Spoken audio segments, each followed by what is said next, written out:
Boker Tov, Shavua Tov de Yerushalayim, et ce matin nous allons commencer un nouveau chapitre, enfin le chapitre Kaf, le chapitre 20, et nous allons voir donc que le contenu essentiel, comme on a l'habitude de faire lorsqu'on commence un nouveau chapitre, c'est de faire une petite introduction. Alors dans cette introduction, on nous dit que Parashat Zoroseket Beinyane Melech ou Malchut.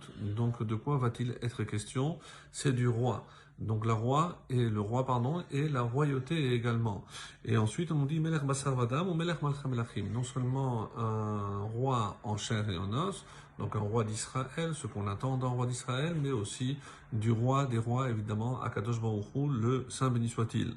Et Hamamlir Melachim Velo Amelucha. Et c'est comme ça que explique nos Chachamim. Et pourquoi? Parce que Hamamlir Melachim, celui qui fait régner des rois, c'est Akadosh Baruch Hu, c'est évidemment Hachem. Donc c'est lui qui peut le seul nommer des rois, Velo Hamelucha. Et la royauté est à lui. Donc il reste évidemment le roi suprême. C'est pour ça que dans la formule que nous utilisons aussi pour faire les brachot, Elokenu Melech Haolam. Notre Dieu, certes, mais Melech Haolam, il est le roi du monde.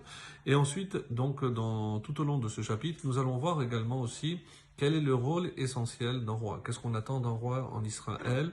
Et c'est comme ça qu'on dit qu'il y a essentiellement Shnei Tafkidim. Il a deux rôles. Le premier, c'est Ushfatunu Malkenu. C'est que notre roi nous juge.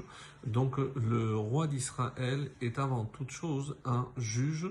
Et c'est pour ça qu'on comprend bien dans la distribution des livres de la Bible.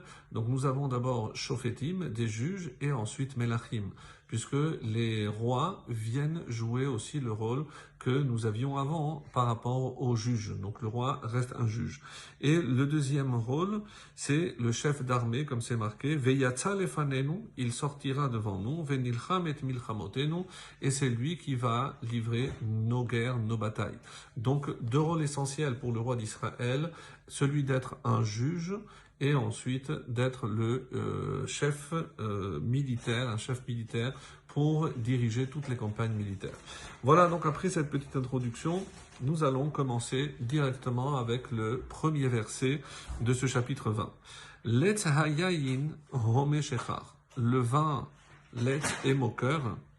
Home shechar, la boisson. Ici, shechar, c'est une boisson alcool, donc une boisson alcoolisée, une boisson enivrante. Home, tapageuse. Donc nous allons essayer de comprendre dans quel sens. Vechol shoge bo lo yerkam. Et quiconque s'y égare ne deviendra pas sage. Donc quelqu'un qui se laisse aller évidemment à la boisson ne pourra pas atteindre la sagesse. Et ici, Shogé, nous avons dit qu'il s'y égare. D'après d'autres explications, on pourrait traduire même celui qui s'adonne à la boisson. Donc celui qui devient en quelque sorte un peu addict à la boisson, eh ben, il ne pourra malheureusement pas atteindre la sagesse. Et c'est comme ça, par exemple, que le ride, et ainsi que le gain de Vilna vont dans le même sens. Il s'agit de celui qui est addict au vin. Ce n'est pas évidemment quelqu'un qui simplement boit de temps en temps. Comme nous savons, pour nous, le vin occupe une place extrêmement importante dans tout le rituel, vu que la sanctification passe par le vin, que ce soit Shabbat ou les jours de Yom Tov, ou pour tout acte sacré comme un mariage ou évidemment une Brit Mila, une circoncision. Donc on trouve toujours le vin. Donc c'est un élément qui atteint la sanctification lorsque évidemment on comprend l'importance. Mais ici, celui qui malheureusement donc boit trop, eh ben il parle trop. C'est comme ça que le ride dira, et c'est pour ça que l'et, qu'est-ce que ça veut dire que le vin est moqueur? Évidemment, c'est pas le vin qui est moqueur, mais un homme qui abuse du vin viendra à se moquer, comme le Radak nous dit, celui qui abuse du vin finira par se moquer de la sagesse. Et c'est pour ça qu'en contrepartie, eh ben, cette même sagesse dont tu t'es moqué, eh ben, elle s'éloignera de toi et tu ne pourras jamais l'atteindre. Et le verset 2, Naham kakefir emat melech mit'abbero chote nafsho.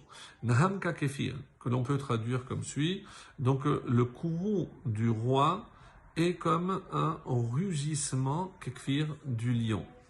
Mit'abbero chote nafsho. Celui qui le met hors de lui, chote nafsho, pêche contre lui-même.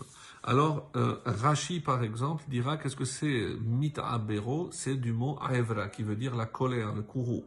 Donc, comme il explique, c'est karas. C'est, il se met en danger. Il se met en danger lorsque il met en colère le roi. Le rite dit, le roi peut, pourquoi il se met en danger? Parce que le roi peut le faire condamner à mort. Et comme c'est écrit plus haut aussi, on le voit dans le chapitre 16, le verset 14, on dit Chomat Melech Malachim Mavet. Donc la colère du roi, ce sont des anges de mort, parce qu'il peut entraîner la mort. Et enfin, un petit peu comme le Radak essaye de dire aussi, donc qu'est-ce que ça veut dire Choté Benafsho, il pêche contre lui-même, parce qu'il prend le risque d'entraîner sa propre mort, comme il dit, il peut causer sa propre mort. Et on a compris ici que le roi, c'est pas simplement un roi en chair et en os, mais aussi c'est le roi du monde. Évidemment, il faudra être extrêmement attentif et chercher à ne jamais mettre en colère Akadosh Baruch Hu. Excellente journée, Shavuot.